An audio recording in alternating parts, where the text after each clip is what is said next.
अच्छा, तुरंत बलि ने भगवान वामन के चरणों में अपना मस्तक रख दिया और बोले प्रभु अभी तक आपने मेरी संपत्ति को नापा है, लेकिन संपत्ति का मालिक तो अभी बाकी है।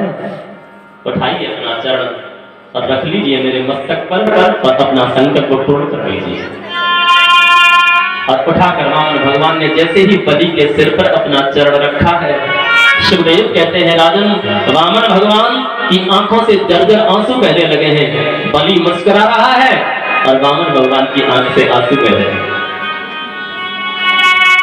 वामन भगवान कहते हैं बलि मैं तो तुझे ठगने के लिए आया था, मैं तो तुझे लूटने के लिए आया था, लेकिन आज तेरे इस आत्मनिवेदन ने, आज तेरे इस समर्पण ने, आज तेरी इस भक्ति ने मुझको ही लूट लिया, मुझको ही लूट लिया। बड़े प्रसन्न हुए हैं बलि के इस भाव से। और आज भगवान वामन ने कहा है मैंने स्वतंत्र लोक का राज्य तुम्हें अपनी तरफ से दिया, और अगर तुम्हें कुछ चाहिए तो राजन वरदान मांगो, तुम्हें क्या चाहिए। अगर तुमको त्रिलोकी वापस चाहिए ना तो मैं तुम्हें त्रिलोकी वापस कर दूंगा और जाकर के देवताओं से क्षमा मांग दूंगा, भैया मेरे कुछ की बात नहीं। बताओ तुम्हें क्या चाहिए, वरदान मांगो बलि। आज बलि मुस्कुराए हैं और कहते हैं वाह प्रभु वाह, अभी 2 मिनट पहले आप मेरे सामने हाथ फैला के भीख मांग रहे थे, हाँ? और अब मुझसे कह रहे हो कि मांग। दुनिया में कोई ऐसा आदमी होगा, इस धरती पे कोई ऐसा आदमी होगा कि दरवाजे पे कोई भिखारी आया हो मांगने के लिए और उल्टा उससे मांगने लग जाके ना जो कुछ मांग के लाया उसे दे जा, ऐसा नहीं हो सकता। दरवाजे पर आए किसी भिखारी से धरती पर कोई भी आदमी उल्टा भीख नहीं मांगेगा। हाँ? मैंने आपको दिया है प्रभु, आपसे मांग नहीं सकता। वामन भगवान कहते हैं भैया मेरा तो मन कर रहा है कि मैं तुम्हें कुछ दे दूं, कुछ तो मांग लो, कुछ तो कह दो। जब ज्यादा पीछे पड़े हैं ना तो वामन भगवान से बलि ने कहा अच्छा देना चाहते हो, हाँ तो चलो मुझे एक ही वरदान दे दो। जब कभी मैं अपने महल से बाहर जाऊं या जब कभी अपने महल में अंदर प्रवेश करूं, दरवाजे पे आपका दर्शन मिलना चाहिए। वामन भगवान बड़ी जोर से हंसे और हंस के बोले वाह राजन वाह, तुमने ये बढ़िया वरदान मांगा है। जाने कब तुम अपने महल से बाहर जाओगे, जाने कब अपने महल में प्रवेश करोगे, और जब कभी बाहर जाओ जब कभी अंदर आओ दरवाजे पे हमारा दर्शन मिले, ये तो तभी संभव है कि हाथ में लाठी लेके तेरे द्वारपाल बन के खड़े हो जाए, चौकीदार बन जाए तेरे। तब बलि ने कहा प्रभु अब कुछ भी करिए, आपने कहा मांग तो मैंने मांग लिया। तेरी रजा में अब तो कर ली है राजी,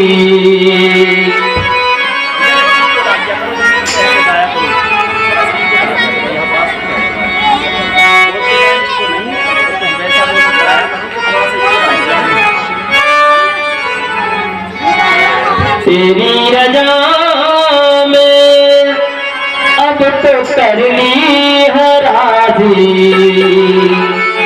अब तो दे दे सजाया इनाम, मेरे अलबेला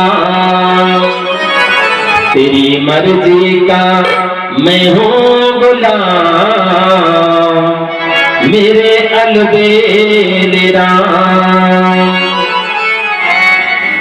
प्रभु आपने कहा मांग तो मैंने मांग लिया, और देना ना देना तेरी मर्जी है।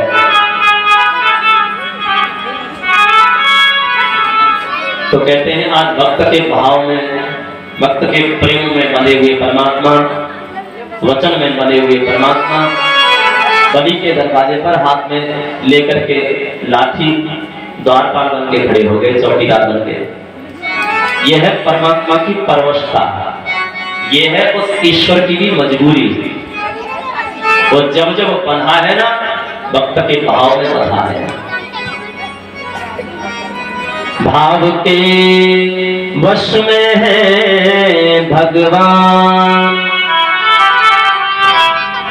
भाव बिना सब साथ साधन झूठो बिरथा सकल विधान, भाव के वश में है भगवान। भाव नहीं तो हर मंदिर में दीखत बस पाषाण। अगर हृदय में भाव नहीं है, प्रेम नहीं है, विश्वास नहीं है, तो मंदिर भी जाओगे ना आप, तो मंदिर में भी भगवान नहीं है, वहां केवल एक पत्थर की मूर्ति है। भाव नहीं तो हर मंदिर में दीखत बस पाषाण, और भाव हो तो पाषाणों में प्रगट हो हे भगवान। भाव के वश में है भगवान। परमात्मा तो भाव के वश है। भाव नहीं तो निर्वन मधुवन लागत सब वीरान, और भाव हो तो जित देखूं तित दीखत सुंदर श्याम। भाव के वश में है भगवान। भाव का भूखा हूं मैं, भाव ही एक सार है। भाव से मुझको बजे तो भव से बेड़ा पार है। अन्न धन और वस्त्र भूषण कुछ न मुझको चाहिए, आप हो जाए मेरा बस यही मेरा सत्कार है। बांध लेते वक्त मुझको प्रेम की जंजीर में, इसलिए इस भूमि पर होता मेरा अवतार है। परमात्मा प्रेम के वश है। आज